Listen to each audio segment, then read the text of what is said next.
मैं इच्छाओं से भरी हुई एक महिला हूँ। पैसे कमाने के लिए मैं सब कुछ देने को तैयार हूँ। मेरे पास एक खूबसूरत बाल है जिस पर मुझे गर्व है, और मैं जवान और खूबसूरत भी हूँ। कई लोग मेरे पीछे पागल हैं। मैं अक्सर हेयर सैलून में आती जाती हूँ और अपने बालों को चटकीले रंग में रंगवाती हूँ। उस दिन मैंने एक नया सजीला बैंगनी रंग डाला था। अचानक मुझे सिर की त्वचा पर बहुत खुजली महसूस हुई।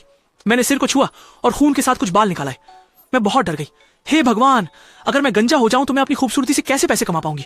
ये सोचकर मैं इतना डर गई कि माथे पर लकीरें पड़ गईं और मैं रो पड़ी। उस दिन मुझे बड़े भाई का फोन आया। उन्होंने मुझे अगले दिन रात के खाने पर आमंत्रित किया। मैं बेहद खुश थी।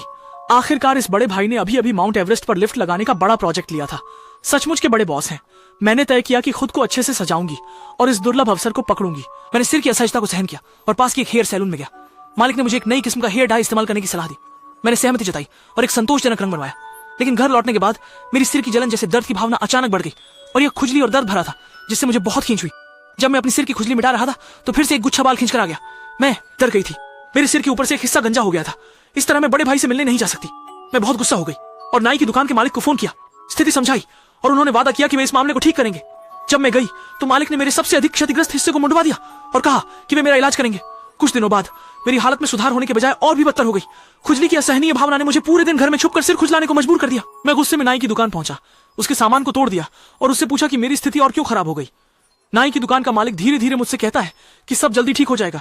मैंने कहा, तुम आंखें खोलकर अच्छे से देखो, मेरी खोपड़ी सड़ रही है। लाओबान ये देखकर स्तब्ध रह गया। उसने वादा किया कि कल मुझे अस्पताल ले जाएगा, इसलिए मैं पहले घर लौट आया। लेकिन अगले दिन उसकी दुकान बंद थी और उसने मेरा फोन भी ब्लॉक कर दिया। मुझे अब एहसास हो गया है कि वो बदमाश भाग चुका है। मजबूरी में मैं अकेला अस्पताल गया। मैंने टोपी पहन ली क्योंकि मेरी गंजापन अब दिखाने लायक नहीं रहा। मैंने थोड़ी झिझकते हुए अपनी स्थिति बताई। डॉक्टर ने मुझे टोपी हटाने को कहा और जांच करने लगे। मैं जैसे ही टोपी उतारी, बदबू ने पूरे क्लिनिक को घेर लिया। डॉक्टर ने तुरंत देखा कि एक बड़ा हिस्सा पहले से ही सड़ चुका था और छत्ते जैसी सुराखों से लगातार तरल रिस रहा था।